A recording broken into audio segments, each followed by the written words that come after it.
Hey, welcome back. What if the real reason people disconnect is because they are speaking different languages? Misunderstandings, miscommunications, these are the biggest cost. We lead, we love, we work, but we don't always make people feel understood. One line micro story is what we have here in our life. It can be the team conflict, family moment, or client misunderstandings. That is all because of the misunderstandings and disconnections. Why this matters?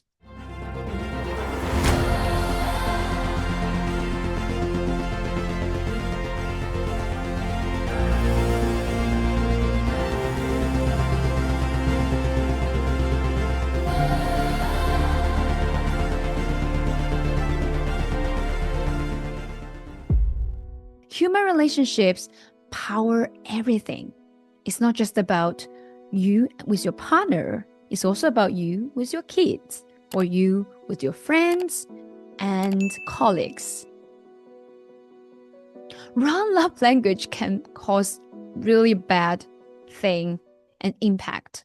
And we're going to talk about love language today. Love languages are not just about your personal relationship with your partner, but it also applies in any relationship in your life. And why this matters, coming back to that, is broken communication can cause lost profit, lost trust as well. There are so many people and cases that's happening in this world, which I have heard is about because of their broken promises, miscommunication, and mis-expectations and disappointment that caused the brokenness of every single relationship. Now, this applies whether you're raising a family or running a global organization. And I want to share a little bit about my story. When I started to be a leader, I remember I was 18 years old and I was promoted to be a manager. That was my first leadership role officially since I started working.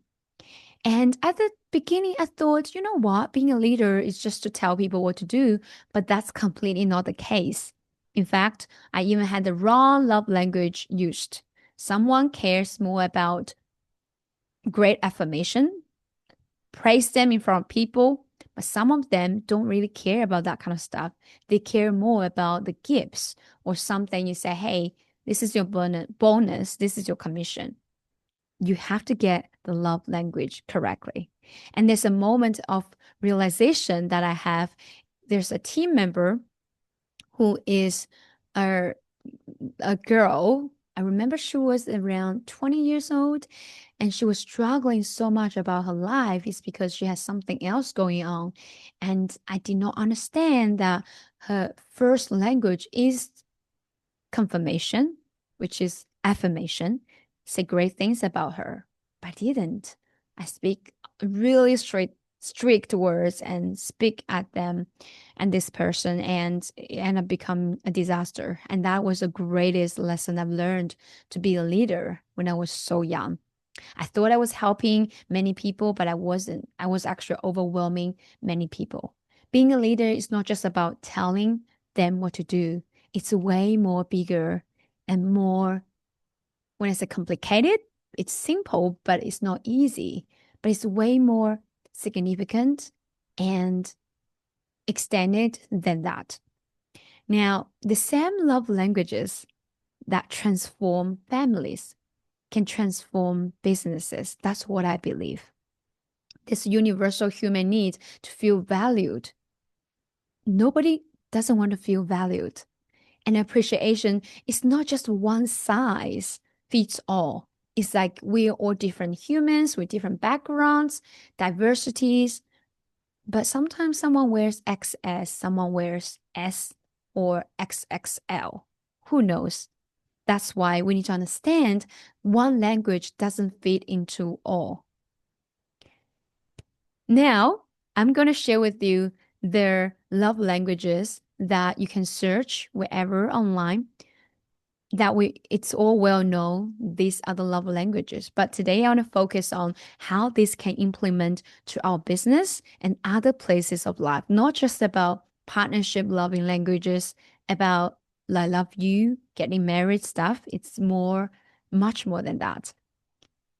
The first thing is words of affirmation. It means you need to give them recognition. When it comes to being a leader, you give them feedback. You give them great feedback and then give them clarity. Because if you don't give them clarity, it's like you don't care. But when you give them clarity, that's, wow, that was great. Which is also why I had a lot of conversations with my team members, because most people are confused in life. That's why we all need mentors. But whenever I give one-on-one time, spending that time to give them clarity, every end of this conversation, I got appreciation back from my team members, and they love that because they feel appreciated and they feel they're helped by me and they feel that I care about them. And some people don't want a bonus, they just want to be seen. If you speak high of them in front of all the team members, well done. Well done, John. Well done, Sarah. They will feel immediately injected. I don't need extra money for that. I'm so happy because I am valued. Now, the second love language is quality time. When it comes to quality time in real life, it's more about you spend time with your partner. But this time, we're going to talk about the presence. When you are having a meeting with your team, if you're checking your phone, if you're not even listening, you're doing something else, they won't feel they're loved or valued. And if you really want them to feel that you're listening, you need to be at present. That's why number one thing is presence. That is quality time. And second one is undivided attention. No matter what's going on, you are there for them. At that moment, we're in this call, we're on this meeting, I'm here. So let's focus on that. When you're focused, it's also one of the ways that you're showing I'm having a quality time with you. And that means a lot. That's part of the love language. And then thirdly, of course, is listening deeply, not just saying, yep, I heard you. That's it. You have to reflect more when you hear something from the team. And also with Zoom nowadays, if you are having a meeting with your team or in person, you can see their expressions. You can see if they're happy or they're stressed. You can then ask, hey, are you okay? Are you really okay? Ask more questions so that they feel you care. And the next one, CEO thinks listening is actually soft. It's a strategy. You need to really listen, not just pretend to listen. Listening is number one biggest soft. When I say soft, it's a soft skill, but it's actually really an important, significant skill that every leader should have. And time is a new status that when you are spending time with your team, quality time, that means a lot. That means you love them and you really appreciate them. Now, the third element is acts of service. For example, what I do as a leader is when my team got stuck or I can see that they're struggling, if I just ignore them, it can be pretty hard because it can end up becoming really bad. Some of them will be overwhelmed and they left, whatever. So when you are aware, you can help them to remove the roadblocks, and give them support. Not always just saying, okay, I pay you, so you have to do everything. No, you're still a team. A company is combined with a whole bunch of people and a big team, and you're the team leader. No matter you're CEO or managing director, you're still the leader of the whole big team. So give them support. That will help a lot. And the third one is solving problems. Don't micromanage. That is one of my biggest mistakes. Sometimes I still micromanage. Tell me this, you should do this. I give all the details to them. I overwhelm my team and I feel like, oh my gosh, I shouldn't have done that. But what we should be doing is more to guide them, like make them feel that the solution was done by them, not you. Instead of micromanaging, guide them how to solve the problems, give them a big direction. You can do this, encourage them. And that is acting of service because you are involving in that, but you're not the one actually controlling them to do what they do. The next one is service is leadership. I don't know if you read Bible or not, but in Bible, we know Jesus is a king, but he's also the one who washes washes feet of his disciples. And then we realized, hang on a minute, true leaders are servants. They serve their people, just in the different levels. Now you say, Kristy, what are you talking about? I don't want to be a servant. No one wants to be a servant if in a arrogant way or with a pride. Nobody wants to be a servant. But the reality is, those who want to be lifted up high also have to be those who sacrifice the most. Maybe you are sacrificing your time to worry about the company income and the sales and everything because you are the leader. That's why you carry more than others. That's why service is leadership. Whatever you are doing right now, you're not unseen. You know what you're doing, and everything you're sacrificing is because you're building something long, something bigger one day that will come, and you are doing the acts of service. Now, the next love language is gifts. On this part, I think in corporate world, in the company wise and business wise, I think it's more about thoughtfulness.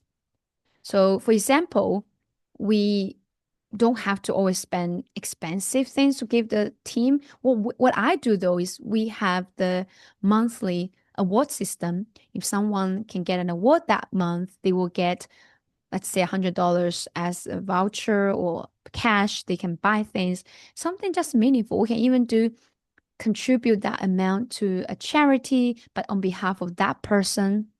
And you can also give a personal note. If you're not working in person in the same office, just send a message. Hey, good job. Hey, well done.